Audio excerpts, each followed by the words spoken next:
ሁለንተናዊ ምዕባለ ሃገር ኣብ ምርግጋጽ እቲ ቀዳምነት ስራዕ ኣድላይ ፍልጠትን ሞያን ዝዓጠቐ ዜጋ እዩ ነዚ ምስማር ድማ መንግስቲ ኣብ ትምህርቲ ገዚፍ ወፍሪ ከካይድ ጸኒሕና ኣሎን ኣብ ዝተፈላለየ ከባቢታት ሃገርና ዝተደኮኑ ኮሌጃት ናይዚ ኣብነት እዮም ኮሌጅ ስነ ፍልጠትን ቴክኖሎጂ ባሕርን ሎማ ዓመት 148 ተምሃሮ ኣመሪቑ ኣሎ ንጸብጻብ ወኪል ኤሪና ኢብራሂም ዑመር ኣሮን ዓንዳይ ከቕርቦ እዩ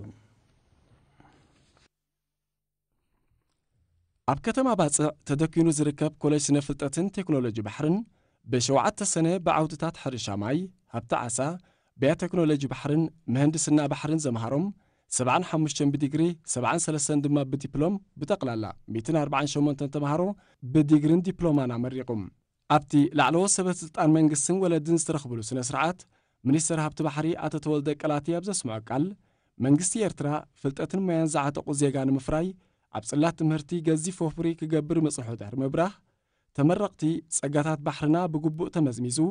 ኣብ ረብሓ ህዝብን ሃገርን ንምውዓሉ ሓላፍነት ብዘሰክም ዓውዲ ይምረቑ ምህላዎም ብምዝኽኻር ኣብ ስራሕ ምስ ተዋፈሩ ሞይኦም ብምዕባል ንህዝቦምን ሃገሮምን ብውፉይ ስራሕ ክሕሱ ከም ዝግባእ ኣስሚሩሉ ዲን ኮሌጅ ስነ ፍልጠትን ቴክኖሎጂ ባሕርን ዶክተር ዘከርያ ዓብደልከሪም ብወገኑ ተሳታፍነት ደቂ ኣንስትዮ ኣብቲ ኮሌጅ ናይ 13 ሚእታዊት ዕቤት ከም ዘመዝገበ ብምሕባር እቲ ኮሌጅ ዘድልዮ መሰላጥታት እናማልአ ቀረብን ብቕዓትን መምሃራን ንምዕባይ ንመምሃራንን ተሓገዝቲ መምሃራንን ኣብ ውሽጢ ሃገርን ወፃን ናይ ድሕረ ምረቓ ትምህርቶም ከም ዝከታተሉ ይገብር ከም ዘሎ ብምብራህ ኣብ መጻኢ ሓደስቲ ዓውድታት ንምትእትታው መደብ ከም ዘሎ ኣብርሂቦም ዶክተር ዘከርያ መወዳእታ ተመረቕቲ ቀሲሞሞ ዘለዉ ፍልጠት ንህዝቦምን ሃገሮምን ብትግሃትን ተወፋይነትን ከገልግሉ ብቐንዱ ድማ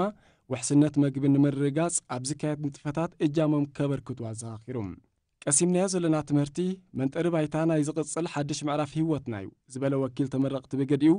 መንግስቲ ማዕረ ዕድላት ትምህርቲ ንኹሉ ዜጋ ንምብጻሕ ቀዳምነት ሰሪዑ ይሰርሕ ስለ ዘሎም መንእሰያት ተፈጢሩሎም ንዘሎ ጥጡሕ ባይታ ብግቡእ ክጥቀምሉ ብምልባው ኣብዚ ደረጃ ንኽበጽሑ ንዘምሃሮም ህዝብን መንግስትን ብዘይ ተግላባነት ንምግልጋል ድልዋት ምህላዎም ኣረጋጊጹም ሻድሻይ ግዚኡ ዘምርቕ ዘሎ ኮሌጅ ስነ ፍልጠትን ቴክኖሎጂ ባሕርን ኣብዚ እዋንዚ ኣስታት 650 ተምሃሮ ተቐቢሉ